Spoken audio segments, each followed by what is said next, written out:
नमस्कार मित्रों, आज हम लोग हैं बिहार राज्य के पश्चिम चंपारण ज़िले के रामनगर प्रखंड में दोन क्षेत्र। आज हम लोग इस दोन क्षेत्र के बारे में जानेंगे, यहाँ की भौगोलिक स्थिति, यहाँ की सांस्कृतिक स्थिति, आखिर आज़ादी के इतने सालों बाद यहाँ तक विकास क्यों नहीं पहुँच पाया। तो देख सकते हैं यह क्षेत्र अभी आपको हिमालय के गोद में बसा हुआ है। मैं अपने कैमरामैन से चाहूँगा कि आप जूम करके दिखाइए कि यहाँ से हिमालय की पर्वत श्रेणियाँ दिखाई दे रही है।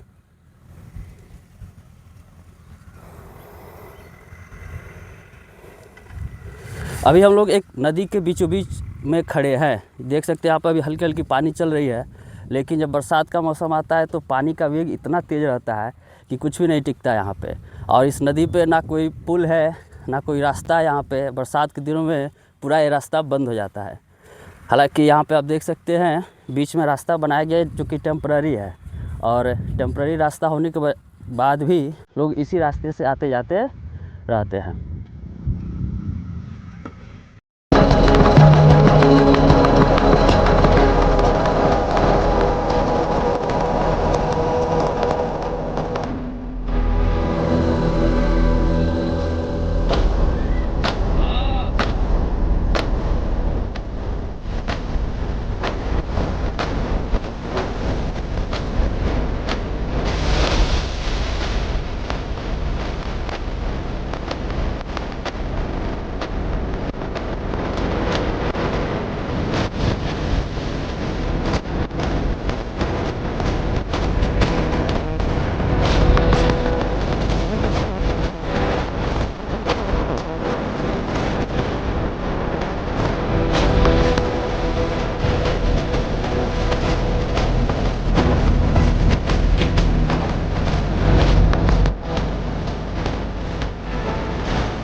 देख सकते हैं बरसात में ये पूरा रास्ता ख़राब हो जाता है, कीचड़ से भर जाता है। लेकिन यहाँ पे छोटे छोटे पुलिया का निर्माण हो रहा है।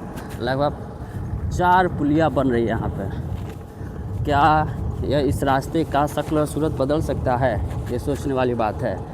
निर्माण कार्य चल रहा है। सबसे ज़्यादा दिक्कत होता है यहाँ पे बरसात के दिनों में। बरसात के दिनों में पूरा कीचड़ से भर जाता है। ऐसा कीचड़ भरता है जैसे आप खेत में रोपनी करते ना, धान की रोपनी, उस हिसाब से। तो छोटे छोटे पुलियों का निर्माण चल रहा है, लेकिन क्या उससे हो पाएगा? क्योंकि पानी का प्रवाह रहता है तो चारों तरफ रहता है, सिर्फ नदी में ही नहीं, हर जगह प्रवाह रहता है। देखा जाएगा कि आने वाले बरसात में इस रास्ते का रूप बदलता है कि फिर वैसा ही रहता है।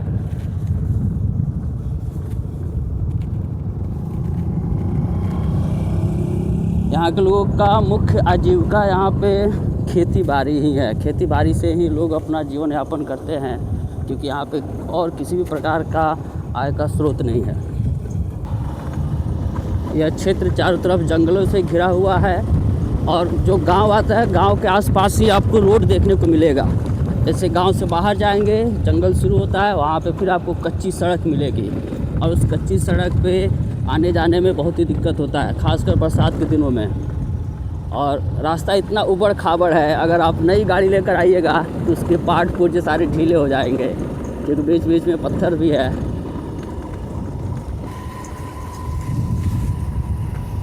ये है यहाँ का पिपरा चौक, सबसे व्यस्ततम इलाका है। व्यस्ततम इलाका का मतलब हुआ है यहाँ पर मुश्किल से 4-5 दुकानें ही हैं। हालांकि यह इस क्षेत्र के लिए सबसे व्यस्त इलाका हुआ। यहाँ पे गन्ने की खेती होती है, अधिकतर गन्ना से ही लोगों का मुख्य आय होता है।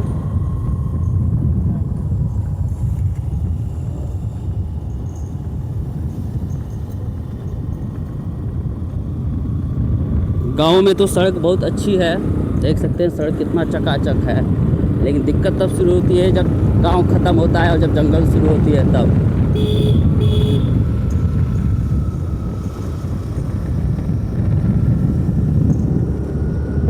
धीरे धीरे अभी हम लोग आ गए पिपरा के हठी माई स्थान। उससे पहले यहाँ पे भगवान महावीर का मंदिर है। जय बजरंगबली। और यहाँ पे हठी माई का स्थान है। यहाँ पे बहुत ही इम्पोर्टेंट जगह है। यहाँ पे चैत्र नवमी रामनवमी के दिन बहुत भारी मेला लगता है। यहाँ देख सकते हैं गांव ख़त्म हुआ, अब शुरू हो गया। ओ बंदर मामा, पैजामा किधर है? बंदर मामा बिना पैजामा के। अब खड़बड़ वाली रास्ता शुरू हुई है। देख सकते हैं कभी कभी रास्ता का निर्माण होता है और निर्माण होने के बाद कोई भारी सवारी आती है तो टूट जाता है। लोग यहाँ से जंगलों से लकड़ी कटाई करके अपने आजीविका चलाते हैं, बेच करके या जैसे भी हो।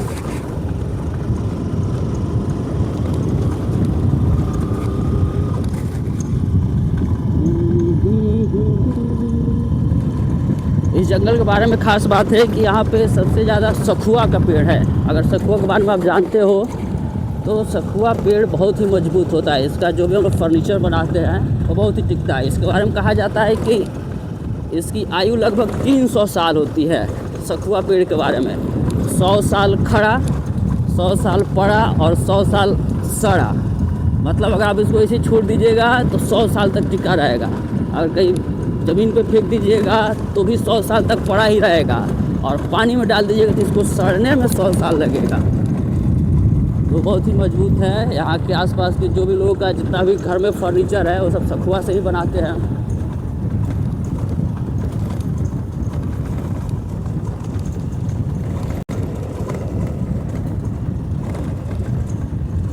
एक गांव ख़त्म होती है, फिर दूसरे गांव शुरू होने के बीच में आपको या तो जंगल मिलेगा या फिर नदी मिलेगी, और फिर वही कच्ची सड़क मिलेगी जो बरसात में एकदम से नाला बन जाती है। आज तक पता नहीं चल पाया कि यहाँ पे रोड क्यों नहीं बन पाई। भारत के सभी हिस्सों में रोड बन गया, लेकिन इस जगह पे बुनियादी सुविधाओं का बहुत ही अभाव है।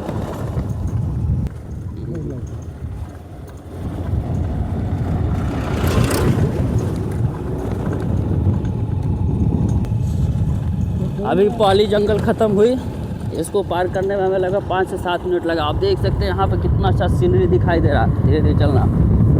यहाँ पे कितना अच्छा हिमालय की गोद में बसा ये दोन क्षेत्र।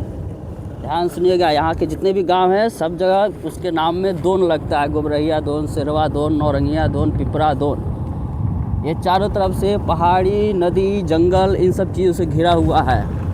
और रास्ते की जो हालत देख रहे हैं, सबसे ज़्यादा दिक्कत यहाँ पे रास्ते की है बरसात के दिनों में। अभी तो खैर यहाँ से गन्ना लेकर के चीनी मिल में जाते हैं लोग, तो उसने चीनी मिल के मालिक ने इस रास्ते को बनवा दिया है यहाँ के लोगों को भलाई के लिए। नहीं तो बरसात में ये पूरा रास्ता पानी में डूबा रहता है। और यहाँ का सबसे मुख्य साधन है लोगों के लिए बाइक। और बाइक की हालत ऐसी हो जाती है कि आप एक साल में आप कितना हो मजबूत और नई बाइक लेकर के आए, इस रास्ते में उसको ख़राब होना ही होना है।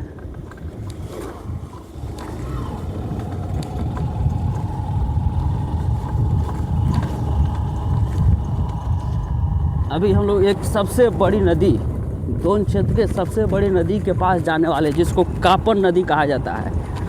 कापन नदी इसलिए कहा जाता है क्योंकि इसका पानी कांपते हुए जाता है। इतना तेज़ पानी का प्रवाह रहता है कि कुछ भी इसके सामने नहीं टिक पाता है।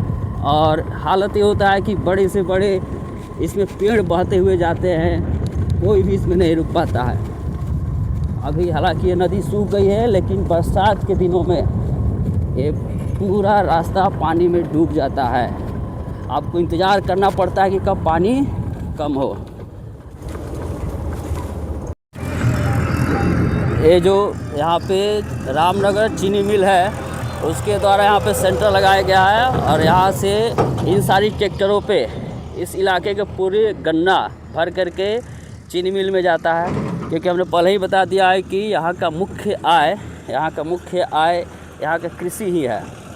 और शुक्र मनाइए इस चीनी मिल वाले का, जो हर साल बरसात के बाद जो रास्ता बिगड़ता है उस रास्ते को बनाने का काम करते हैं। तो अभी हम लोग खड़े हैं बीचों बीच में कापन नदी के पास, और इस नदी के बारे में कहा जाता है कि इसके पानी के प्रवाह के आगे कोई नहीं टिकता। देख सकते हैं इसको भर करके बनाया गया है, लेकिन बरसात में यहाँ पर कुछ नहीं दिखता है। बरसात में पूरा पानी और कीचड़ से भरा रहता है, और साथ में बड़े बड़े पत्थर भी दिखाई देते हैं।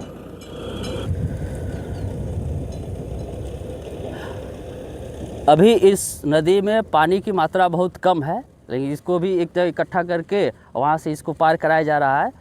छोटे छोटे पुलिया बोमी लगाए गए हैं जिससे होकर के पानी पार कर रहा है। अभी आपने देखा बहुत सारे ट्रैक्टर्स जा रहे हैं जिससे यहाँ के गन्ने को चीनी मिल के पास लेके जाया जाता है। इस नदी के बारे में कहा जाता है इसका जो एक पार से दूसरे पार का जो सिरा है लगभग 500 मीटर है, 500 मीटर। और बरसात के दिनों में ये पूरा इसका हालत ख़राब हो जाता है। इस पार के लोग उस पार ही रहते हैं और दूसरे किनारे के लोग दूसरे किनारे ही रह पाते हैं। वो इंतज़ार करते हैं कि कब पानी यहाँ का ख़त्म हो। और जब इस नदी में पानी आती है तो उसका प्रवाह इतना भयानक होता है कि कुछ नहीं टिक पाता है। देख सकते हैं आगे सामने कितना अच्छा पहाड़ी दिख रहा है। हालांकि अगर हम लोग सुबह में आए रहते तो यहाँ से हमें हिमालय का दर्शन हो पाता। हालांकि धुंधला धुंधला आपको हिमालय पर्वत दिखाई दे रहा होगा। और इन्हीं पहाड़ों से ये नदियाँ निकलती है और इसी नदियों से ही आगे जा कर के मुख्य नदी में मिल जाती है। इसी बदहाली को देखते हुए इस साल के 2025 के विधानसभा चुनाव को लेकर के जितने दोन के जितने सारे गांव हैं वहाँ के लोगों ने वोट बहिष्कार का ऐलान किया था। किसी ने वोट नहीं दिया क्योंकि उनकी मांग थी कि इस इलाके में ना सड़क है, ना बिजली है, ना किसी तरह का अस्पताल की सुविधा है। आज़ादी के इतने सालों बाद भी ये इलाका पूरी तरीके से पिछड़ा हुआ है जहाँ पे अभी तक विकास नहीं पहुँचा है। और इस मांग को लेकर के उन्होंने भारत के केंद्र सरकार तक को इस बात को पहुँचाई हुई है। देख सकते हैं कि लोग इसी रास्ते से आते जाते रहते हैं।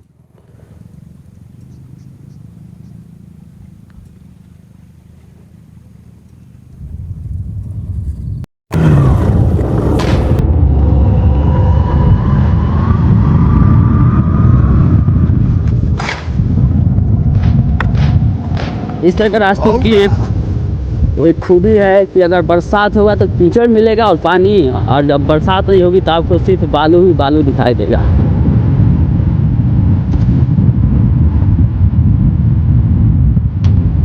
देखते हैं लोग की तरफ जा रहे हैं अपने साथ। Okay, let's go.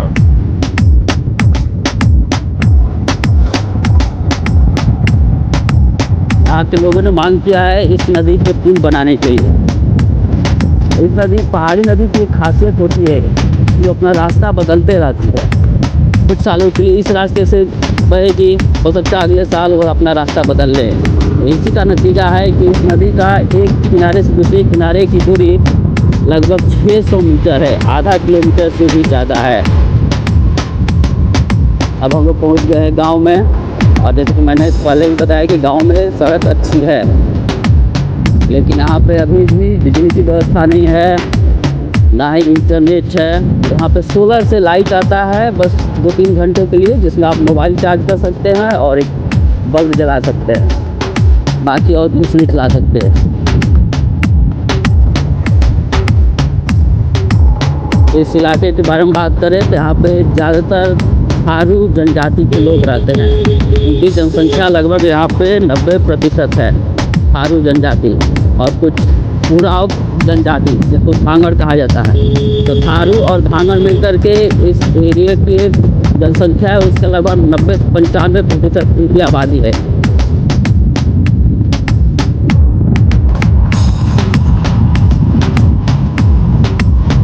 यहाँ का जितने भी घर है वो अधिकतर फूस से बने हुए घर हैं।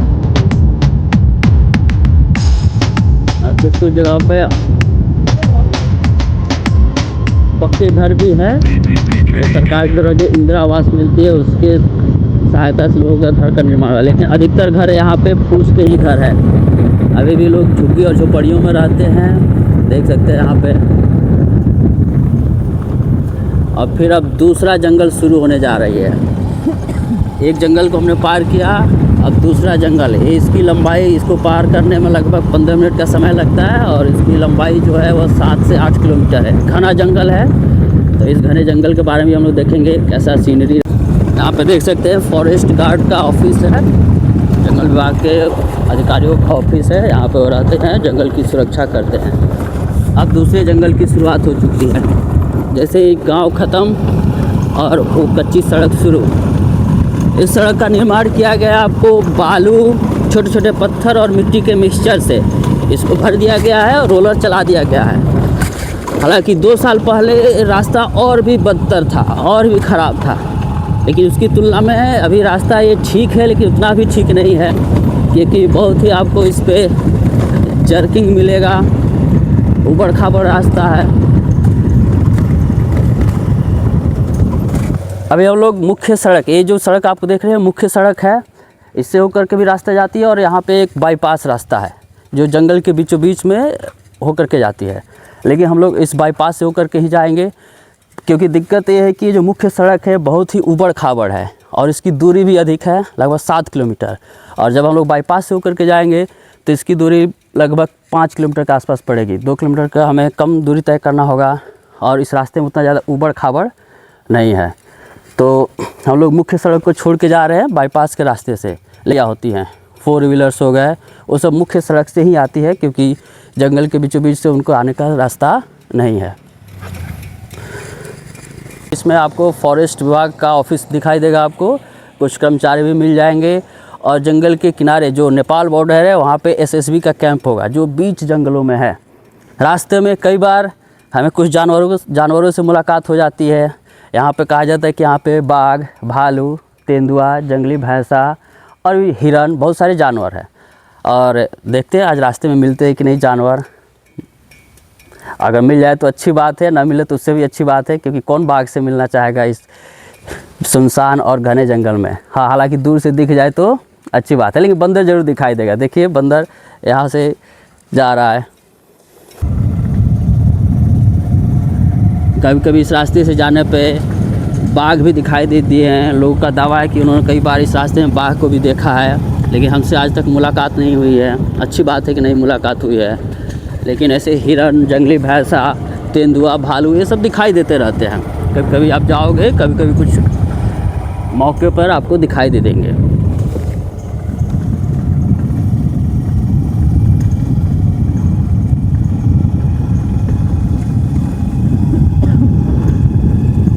यहाँ पर देख सकते हैं, यहाँ पे एक पेड़ गिरा हुआ है।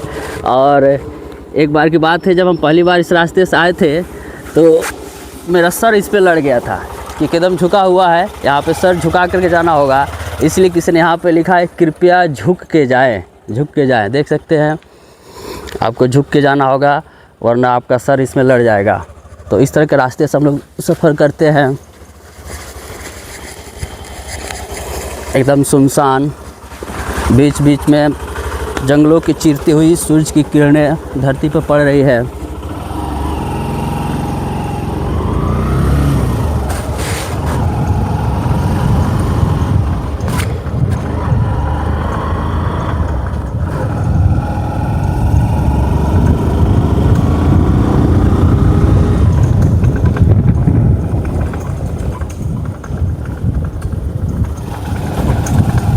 सबसे ज़्यादा दिक्कत होती है यहाँ पे बरसात में। बरसात में सब पानी से भर जाता है, कीचड़ से भर जाता है।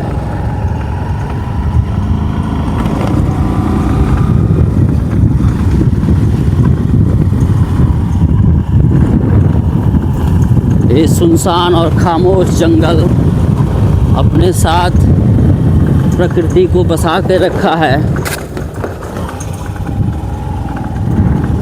धीरे धीरे चलो।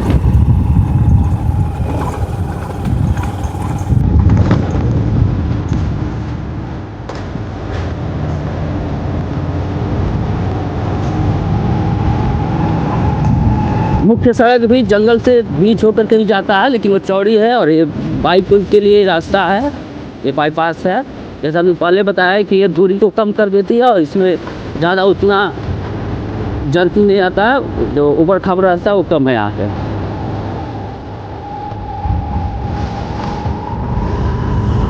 और यहाँ पे पेड़ों में मुख्य पेड़ सखुआ है। हमने बताया सखुआ के बारे में, बहुत ही मजबूत लकड़ी होती है और ये देख सकते हैं कितने लंबे लंबे पेड़ हैं यहाँ पे। और ये क्षेत्र आता है वाल्मीकि टाइगर रिजर्व। ये सब पूरा एरिया टाइगर के लिए रिजर्व एरिया है।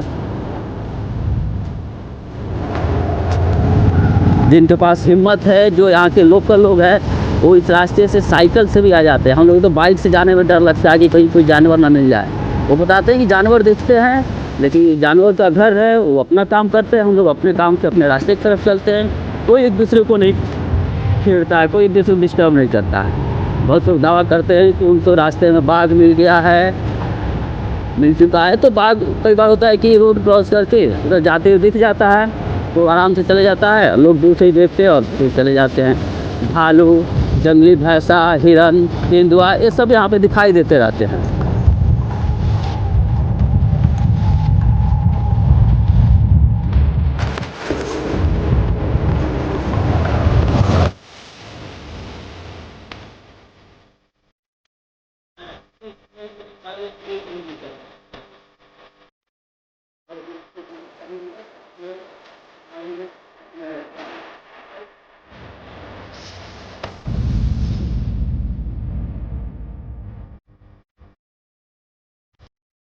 यहाँ से डिजिटल वो है, इसलिए रास्ता है, ये बाहरी रास्ता है।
हालांकि ये भी रास्ता उतना अच्छा नहीं है, लेकिन उस रास्ते से तो थोड़ा अच्छा है।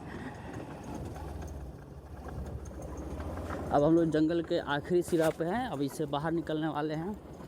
यहाँ की एक घटना हम बता रहे हैं कि यहाँ से देखिए उस पार थोड़ा सा भी नहीं दिखाई दे रहा है। कभी दो बाइक आते हैं और उसमें अगर मिसअंडरस्टैंडिंग हुआ तो टकरा भी जाते हैं। जैसे देख सकते हैं अभी जस्ट सामने एक बाइक आया, तो यहाँ पे इस बात का ध्यान रखना है। मेरे दोस्त के साथ ऐसी घटना हो चुकी है। हम दोनों साथ में जा रहे थे, उधर से एक बाइक आ रही थी, दोनों ने एक दूसरे को हॉर्न मारा लेकिन सुना किसी ने नहीं, दोनों चल दिए और दोनों टकरा भी गए। गाड़ी का कुछ नुकसान हुआ, किसी का उतना ज़्यादा टूटा फूटा नहीं, लेकिन इस बात का ध्यान रखना है। यहाँ अब हम लोग जंगल से बाहर आ गए। यहाँ पे कई बार क्या होता है कि जब लोग गन्ना छीलने के लिए खेत में जाते हैं तो वहाँ पे उनकी मुलाकात भालू से हो जाती है, क्योंकि भालू भी गन्ना खाने आया हुआ रहता है। तो हर साल कुछ न कुछ ऐसी घटनाएं हो जाती है जिसमें ग्रामीणों पर जंगली जानवरों के द्वारा हमला किया जाता है। ऐसी घटनाएं हर साल कुछ न कुछ सुनने को मिलती है कि कभी भालू ने हमला कर दिया, कभी बाघ ने हमला कर दिया, क्योंकि जंगल और खेत दोनों पास ही में है और जानवर है, जानवर को तो बस घूमना है। वो कभी खेतों में आ जाते हैं, उनकी मुलाकात किसानों से हो जाती है, तो इस परिस्थिति में नुकसान झेलना पड़ता है। यहाँ पे देख सकते हैं लोग गन्ने की छिलाई कर रहे हैं। तो हर साल कुछ ना कुछ जानवरों का हमले की घटना सुनाई देती है। कभी कभी लोगों की मृत्यु भी हो जाती है बाघ के द्वारा, कभी भालू उनके शरीर को भंग कर देता है, काट लेता है, शरीर अंग भंग हो जाता है।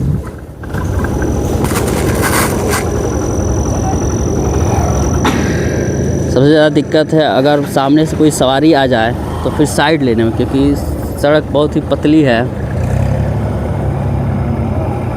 देख सकते हैं हम लोग झाड़ियों में जाना पड़ेगा।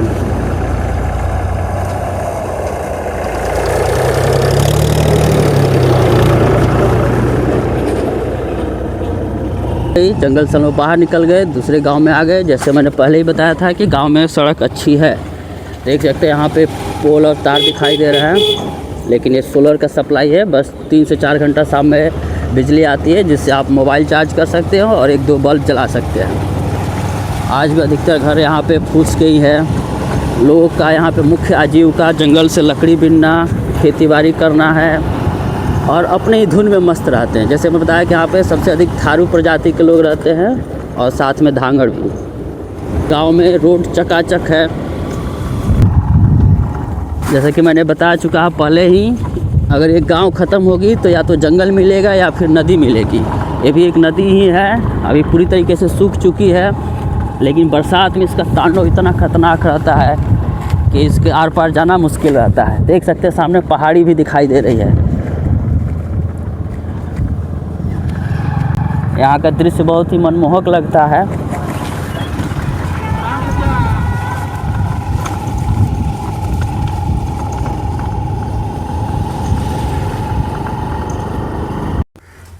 दोन क्षेत्र का यह सबसे 5 स्टार होटल है, पेट पूजा स्वीट एंड रेस्टोरेंट। जो बाहरी लोग आते हैं यहीं पे वो खाना खाते हैं।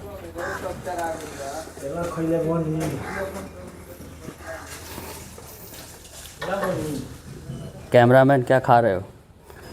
चिकन सामने दिख रहा है। एक जंगल ख़त्म होने के बाद अब फिर दूसरी जंगल के बाद तीसरी जंगल शुरू हो रही है। और जैसे ही हम लोग जंगल में घुसेंगे, ये जो इतनी अच्छी सड़क दिख रही है वो ख़त्म हो जाएगी।